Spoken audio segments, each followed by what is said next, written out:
marché, comme dans une compétition sportive, les règles du jeu s'imposent à tous. Il est donc important que les PME connaissent ces règles. Par exemple, il est important de savoir si un producteur a le droit ou non d'imposer des prix de revente à ses distributeurs. Elles doivent savoir, par exemple, qu'il est interdit d'interdire les ventes sur Internet à un distributeur agréé ou bien de s'entendre dans un appel d'offres.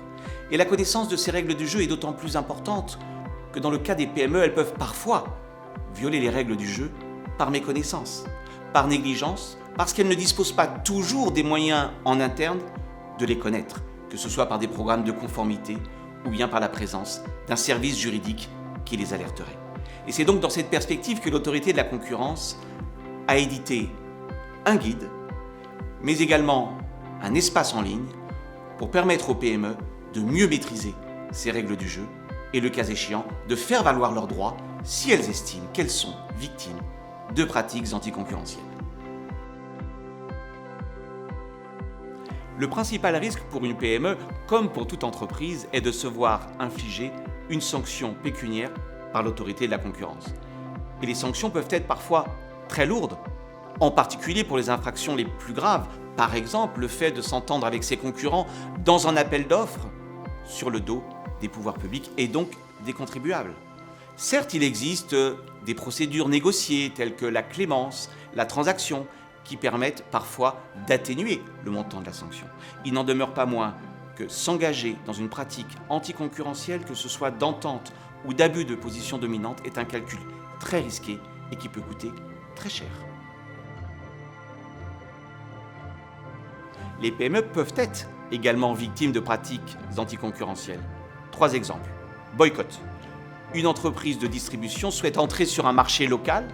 Des concurrents installés peuvent s'entendre pour lui bloquer collectivement l'accès. Cartel. Un producteur peut s'approvisionner en matières premières auprès d'entreprises qui ont décidé de fixer les prix ensemble. Il va donc voir sa compétitivité dégradée sur le marché. Dénigrement. Un nouvel entrant sur le marché avec un produit très innovant va être dénigré par un grand concurrent installé qui pourrait justement lui faire de l'ombre demain. Il est donc important que les PME puissent connaître le droit de la concurrence pour faire valoir, le cas échéant, le droit en signalant ces pratiques auprès de l'autorité de la concurrence. Rappelons tout d'abord que les PME constituent le poumon, la force vive de notre économie. Nous en comptons 4 millions en France, qui représentent près de la moitié de la valeur ajoutée et des emplois créés.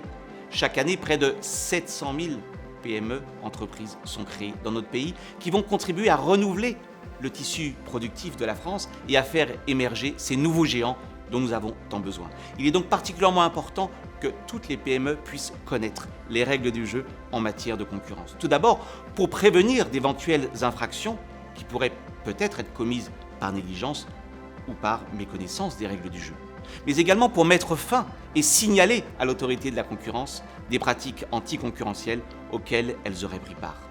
Et enfin, ce guide est utile pour permettre aux PME de faire valoir leurs droits si elles considèrent qu'elles sont victimes de pratiques anticoncurrentielles, d'entente ou d'abus de position dominante.